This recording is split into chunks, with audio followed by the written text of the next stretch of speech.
Hi guys, welcome back to the channel. Sorry I haven't done any content for a while. I've been pretty busy with everything, you know, blah blah, life and all that. Anyway, yeah, just got a little pickup last night with some Denon equipment. This was one of the highlights. Well, I say highlight, you know, the other stuff was just boring CD players and speakers and stuff. This was a little mini disc player, which is quite nice. I haven't seen this particular one before. But my experience with Denon is their shit reliability. So their tape decks always bugger up. CD players always have issues. So yeah, no surprise when I've just plugged this mini disc in and what a shock. There's an issue. It's saying mech error when I tried to put a mini disc into the machine. Now, like I said, I've never worked on this particular machine, but I have fixed a lot of mini disc players before. And my guessing would be that this is a tray belt issue. Bloody fly.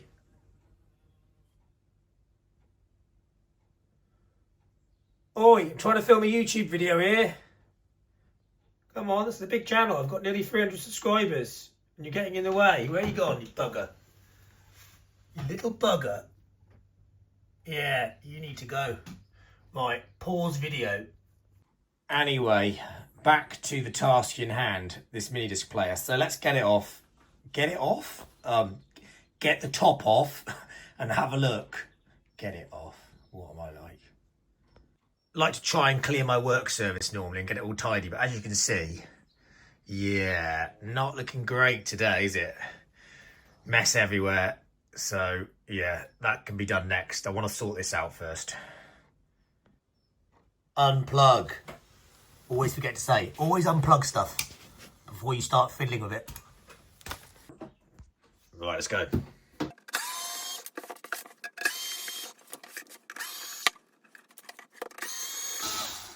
This one's got loads on the back. Normally you have one screw on the back, maybe two. This one's got about 5. Not quite sure why. Thank God for the electric screwdriver. Right then. This is one of these units that's sort of self-sealed. Not the easiest to get to, annoyingly. They don't want you to work on these things. They kind of see them as disposable, I think, and don't expect anyone to fix them, but let's get this mechanism out. I think the best way to do this is manual screwdriver, and it looks like, do you know what? I'm just gonna take this metal surround off because I don't think we need to take the whole thing out. So let's just take, there's 2 screws on each side with very old, what looks like Loctite or something on it. It's just broken off.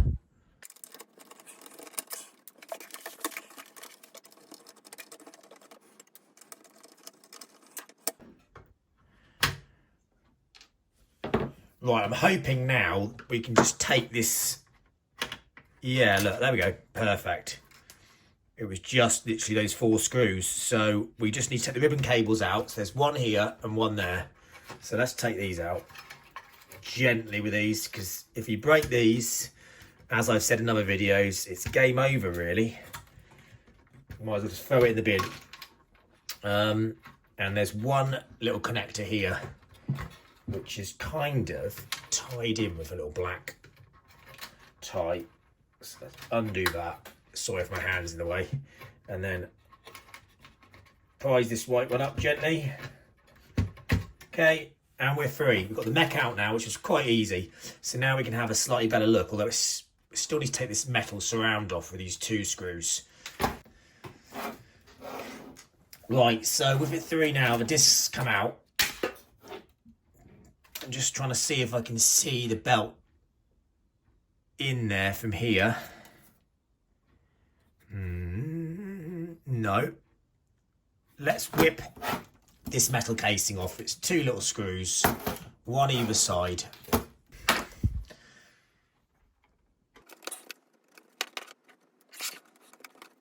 Right, so then this just lifts up and now we can properly see the mechanism.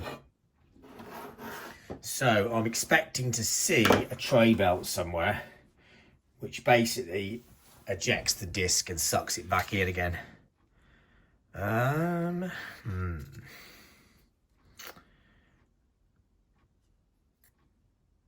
Or is it all electronic? I'm not sure on this one. I've never seen this deck before. The other thing, if it's not a belt, would be it could be electronic and the gearing system's just got really gunked up with all the old grease. So it's not pulling it in and out as it should. Right, well, smart ass me saying, oh, I think it's the belt. It must be the belt.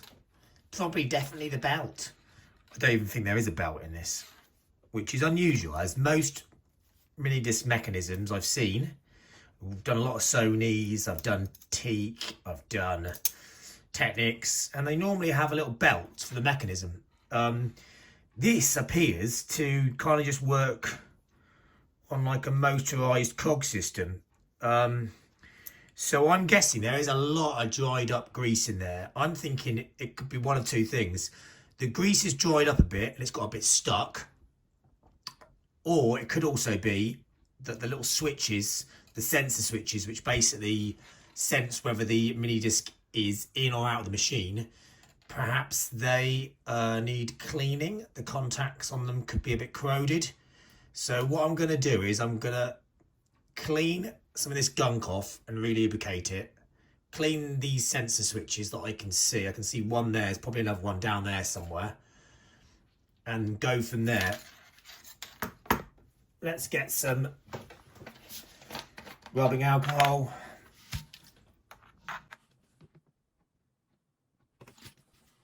Get some of this gunk off.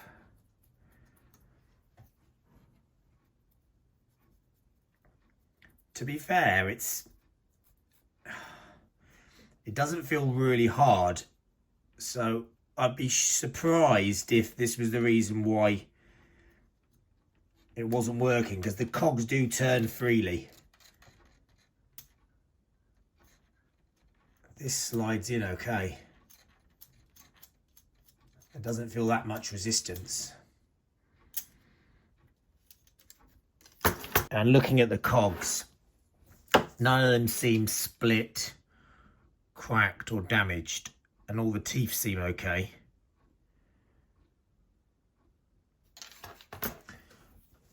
Right, let me just hit this little sensor switch at the front with a tiny bit of contact cleaner. Try and get it in the little hole. And then what we want to try and do is get something thin. So if we just get, I'm just working this switch very gently up and down, getting the contact cleaner into it.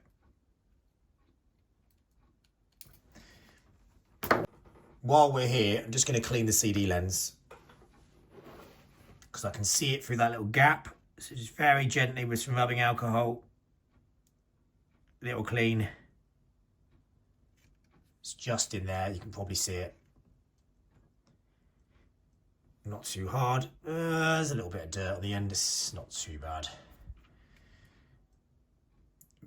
Because these are self-sealed units and they have the casing all around and they're not going to get that much dust and dirt on them usually anyway. Right, let's get it back together now. So this case goes back on. 2 little screws, one either side. I'll speed this up because this is bloody boring watching this. Right, we're going to put it back in the machine now. So it's just going to sit in the middle of this groove.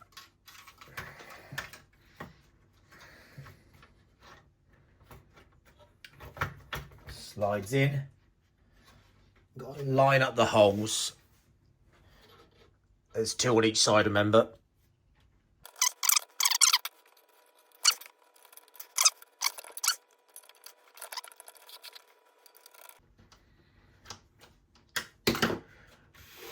Okay, so that's all back, obviously, apart from the outer shell.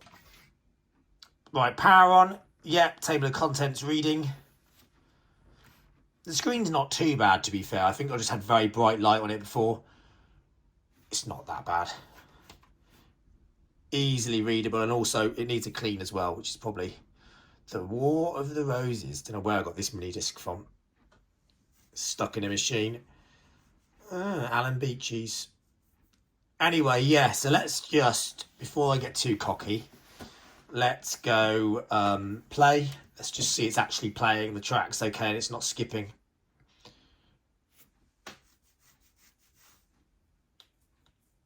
Did that just say Andy LP? So I'm Andy, and someone has named this mini disc Andy, and it wasn't me. So the guy who's had this mini disc before me must have also been called Andy. Now, isn't that an interesting fact?